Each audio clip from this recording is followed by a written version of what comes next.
오늘 우리에게 주신 하나님의 말씀은 예레미야 47장 1절에서 4절입니다. 구약 성경 예레미야 47장 1126페이지에서 1127페이지에 걸쳐 있습니다. 47장 1절에서 4절 우리 함께 같이 읽습니다. 시작. 바로가 가사를 치기 전에 블레셋 사람에 대하여 선지자 예레미야에게 임한 여호와의 말씀이니라.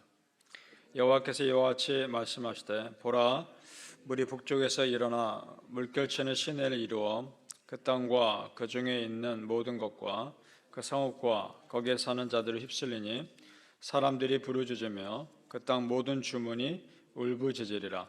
군마의 발굽소리와 달리는 병거 바퀴가 진동하는 소리 때문에 아버지의 손맥이 풀려서 자기의 자녀를 돌보지 못하리니 이는 블레셋 사람을 유린하시며 드로와 시돈에 남아있는 바 도와줄 자를 다 끊어버리시는 날이 올 것임이니라. 여호와께서 갑돌섬에 남아있는 블레셋 사람을 유린하시리라. 아멘. 이 새벽 예배하신 하나님의 은혜가 우리 성도님들께 함께 하시기를 예수님 이름으로 축복합니다. 아멘. 지난 시간의 말씀에 하나님께서 이렇게 말씀하셨습니다. 다른 나라들은 다 멸할지라도 너희는 사라지지 아니하리라. 그 말씀하셨습니다. 이제 하나님께서 그 말씀을 지키시는 내용이 47장부터 계속 나옵니다. 이것은 그동안 이스라엘을 끊임없이 괴롭혔던 주변 나라들에 대한 심판입니다. 어떤 나라들입니까? 블레셋, 모압, 암몬, 에돔, 이런 나라들입니다. 특별히 블레셋은 다윗과 골리앗 싸움을 통해서 우리에게 이미 익숙한 나라입니다. 블레셋은 5개의 도시국가가 연합해서 한 국가 공동체를 이루고 있습니다. 도시 하나하나가 다 국가인 것이나 마찬가지입니다. 이 블레셋은 가장 오랜 기간, 가장 가까이에서 이스라엘 백성들을 끊임없이 괴롭힌 민족입니다. 사실 지금도 이스라엘 땅의 그 후손들, 블레셋의 후손들과 유대인들 후손들이 지금도 갈등하고 있습니다. 그동안 이스라엘의 죄악을 깨닫게 하는 도구로 그들이 쓰임 받았는데 지금은 그들이 심판의 대상이 되었습니다. 그 이유는 이스라엘 백성들 하나님부터 받는 심판을 보고도 하나님 두려워하지 않았기 때문입니다. 우리가 이렇게 생각할 수 있습니다. 그들은 하나님 믿는 사람들이 아니니까 하나님 두려워하지 않는 게 당연한 거 아닌가, 그렇게 생각할 수 있습니다. 그런데 그렇지 않습니다. 블레셋 사람들은 하나님의 존재 이미 알고 있었고 하나님이 얼마나 두려운 존재인지도 경험도 했습니다. 그런데도 마음을 돌이키지 않았습니다. 이런 일이 있었습니다. 블레셋과 이스라엘 민족이 전쟁을 할 때 하나님의 언약궤가 빼앗깁니다. 블레셋 사람들이 언약궤를 빼앗아 갑니다.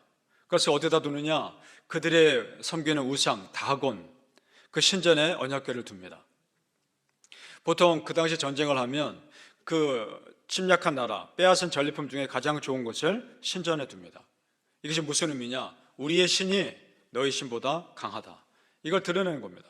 그러니까 언약궤를 다곤 신전에 뒀다는 얘기는 우리가 믿는 다곤 신이 하나님보다 뛰어나다, 이 말입니다. 이것은 하나님에 대한 모독이죠. 자, 그랬더니 어떤 일이 일어납니까? 그 다음날 가보니까 다곤 신이 하나님의 언약궤 앞에 엎드러지는 겁니다. 사람들이 그 다곤 신을 다시 세웁니다. 여러분, 이 모습조차 우습지 않습니까? 사람이 세워야 다시 일어나는 신입니다. 이것이 무슨 신입니까? 그 다음 날은 더 심각한 모습이 나타납니다. 그 다곤 신이 여러 조각으로 나누어져 있어서 하나님 언약궤 앞에 또 엎드러져 있는 겁니다. 그뿐만이 아닙니다. 하나님께서 그 블레셋 족속에 독종의 심판, 우상, 그 심판을, 벌을 내리십니다. 그러니까 그 블레셋 백성은 도저히 견딜 수가 없었던 겁니다. 자, 보세요. 그 들이미는 다곤 신이 자기 스스로 쓰러져 일어나지도 못하고 하나님이 내린 독종 심판에 그 백성들, 자기를 섬기는 백성을 보호하지도 못하는 가짜 신입니다. 그걸 그들은 경험했습니다. 그래서 그들이 이렇게 말해요. 그들도 고백합니다. 사무엘상 5장 11절에 이에 사람을 보내어 블레셋 모든 방백을 다 모으고 이르되 이스라엘 신의 궤를 보내어 그 있던 곳으로 돌아가게 하고 우리와 우리 백성의 죽음을 면하게 하자 하니 이는 온 성읍이 사망의 환난을 당함이라. 그들이 경험한 겁니다. 하나님이 얼마나 두려운 존재인지를, 무서운 분인지를 경험합니다. 그런데 거기까지였다는 겁니다. 그런 깨달음이 하나님을 향한 믿음으로까지 이어지지는 않습니다. 그것이 안타까운 거죠. 그들은 이 기회를 통해 하나님 믿을 기회가 분명히 있었습니다. 그러나 끝까지 믿지 않습니다. 성도님들, 그러니까 이스라엘 백성이냐 이방 백성이냐 그것이 중요한 것이 아니라 하나님 앞에서 회개할 수 있느냐 그렇지 못하느냐 그것이 중요한 겁니다. 이방인이어도요 하나님께서 받아주신 사람들 있지 않았습니까?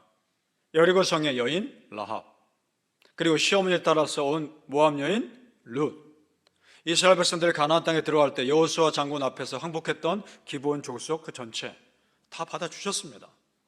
회개하면 받아주신단 말입니다. 그러나 지금 블레셋 백성들 끝까지 회개하지 않고 우상숭배에 빠집니다. 그래서 심판받은 겁니다.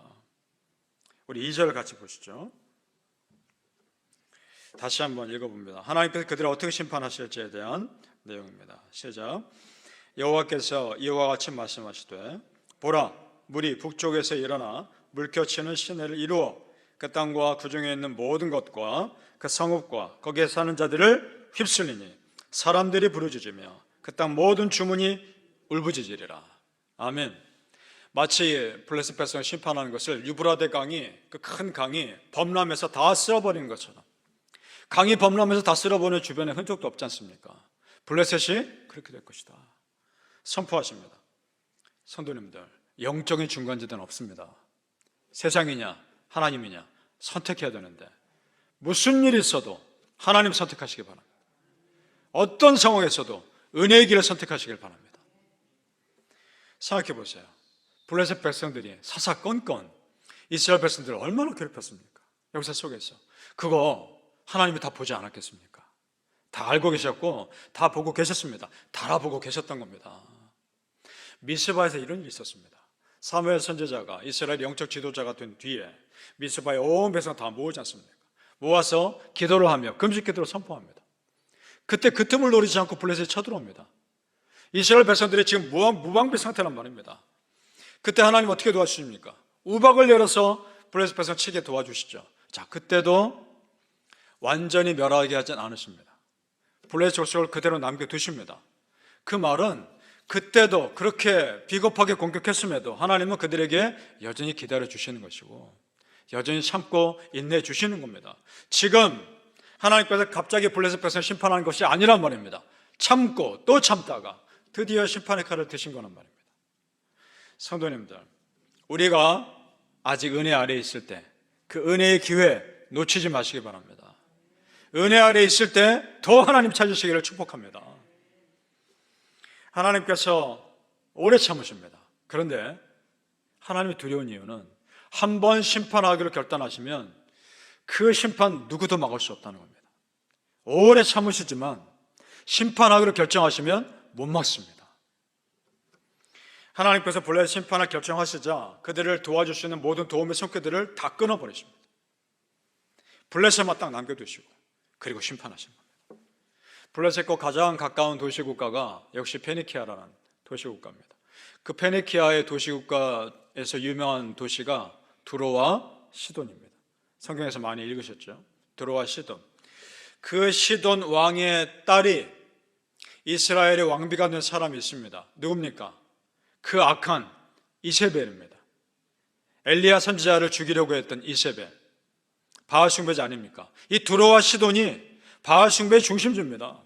그러니까 다곤을 섬겼던 블레셋과 바알을 섬겼던 이 페니키아, 이 두 도시국가들이 서로 도와주고 있었던 겁니다. 이것을 통해 우리가 알 수 있는 것이 있습니다. 무엇이냐? 악한 영은 악한 영끼리 모인다는 겁니다. 악한 영은 악한 영끼리 모입니다. 그렇게 되어 있습니다. 하나님의 영을 가진 사람과 악한 세상의 영을 가진 사람이 같이 있으면 못 견딥니다. 굉장히 불편합니다. 조금만 영적으로 예민해도 그걸 느낍니다. 영적으로 우리가 성도님들 예민할 수 있기를 바랍니다. 그 악한 영들의 그 묶임을 하나님이 지금 끊으신다는 겁니다. 4절 말씀 다시 보시죠. 4절 말씀 시작. 이는 블레셋 사람을 유린하시며 드로와 시돈에 남아있는 바 도와줄 자를 다 끊어버리시는 날이 올 것입니다. 여호와께서 갑돌섬에 남아있는 블레셋 사람을 유린하시리라. 아멘. 자, 보세요. 드로와 시돈도 끊어버리실 것이고, 갑돌섬에 남아있는, 아마도 그 블레셋 메인 땅이 아니라 또 다른 섬에서 살고 있는 블레셋 어떤 세력들일 것 같습니다. 그들 도움도 끊으신다는 겁니다. 블레셋만 고립시키시는 겁니다. 드로와 시돈이 블레셋 도와주지 못하도록 힘을 다 끊어버린다. 그뿐만이 아닙니다. 7절 말씀 또 보시죠. 어떻게 하시나? 7절 시작. 여호와께서 이를 명령하셨은즉 어떻게 잠잠하며 쉬겠느냐? 아스글론과 해변을 치료하여 그가 명령하시느니라 하니라. 아멘. 아스글론은 블레셋 5개 도시국가 중에 하나입니다. 해변에 위치해 있었죠. 실제로 BC 604년에 바벨론 느부갓네살이 해변 지역을 포위하며 점령하며 아스글론을 포위하고 멸망시킵니다. 이때 아스글론 왕이 애굽의 왕에게 도움을 요청했던 서신이 발견됩니다. 그런데 이미 그 전에 갈그미스 전투에서 애굽은 바벨론에 패하지 않습니까? 도와줄 수 있는 상황이 아닙니다. 애굽과의 도움도 이미 하나님은 끊으셨던 겁니다. 그렇게 끈질기게 이스라엘 백성들을 괴롭혔던 블레셋이 이렇게 멸망합니다. 자, 이스라엘 역사를 보면 블레셋을 꼼짝 못하게 한 적도 있었습니다.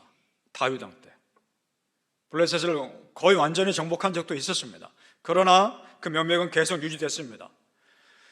그러나 지금 확실한 심판은 결국 하나님께서 하시는 겁니다. 마지막도 그럴 겁니다. 지금 우리가 영적 전쟁을 계속 치르고 있지만 마지막 최후 승리는 심판의 날이 이루어질 겁니다. 그래서 마태복음에 이런 말씀 나옵니다. 그때 어떤 일이 일어날 것인가? 마태복음 25장 31절 33절에 인자가, 예수님이 자기 영광으로 모든 천사와 함께 올 때에 모든 민족을 그 앞에 모으고 각각 구분하기를 목자가 양과 염소를 구분하는 것 같이 하여 양은 그 오른편에 염소는 그 왼편에 두리라. 아멘. 무슨 말씀인가? 이 땅에 예수님이 심판자로 오실 겁니다. 그래서 구원받을 자와 심판받을 자를 구분하실 것이고 영원한 천국에 들어갈 자와 영원한 지옥에 들어갈 자를 구분하실 겁니다. 그날이 올 겁니다. 오직 믿는 자들이 할 것은 끝까지 여러분의 믿음 지키는 겁니다. 믿습니까?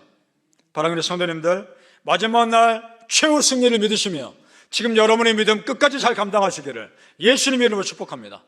아멘. 기도하겠습니다. 아버지 하나님, 하나님께서 주신 은혜의 길 끝까지 지켜나가게 하여 주시옵소서. 우리 앞에 수많은 유혹과 미혹의 길이 있다 할지라도 예수 믿는 그 믿음 끝까지 감당하게 하여 주옵소서. 오직 예수, 오직 십자가, 그 복음이 내 삶을 책임지게 하여 주옵소서. 하나님, 다 맡깁니다. 아버지의 뜻대로 인도하여 주옵소서. 어떤 상황에서도 하나님 믿음 버리지 않게 하시고 떠나지 않게 하시고 평생을 하나님을 사랑하며 살게 하여 주옵소서. 은혜의 기회가 있을 때 끝까지 하나님 부르짖게 하시고 더 하나님 은혜의 자리에 나아가 힘쓰는데 힘을 다 쏟게 하여 주시옵소서. 아버지 하나님께서 우리를 여기까지 인도하셨습니다. 앞으로도 책임져 주시고 하나님의 믿음의 백성으로 사용하여 주옵소서. 감사하며 예수님 이름으로 기도합나이다. 아멘.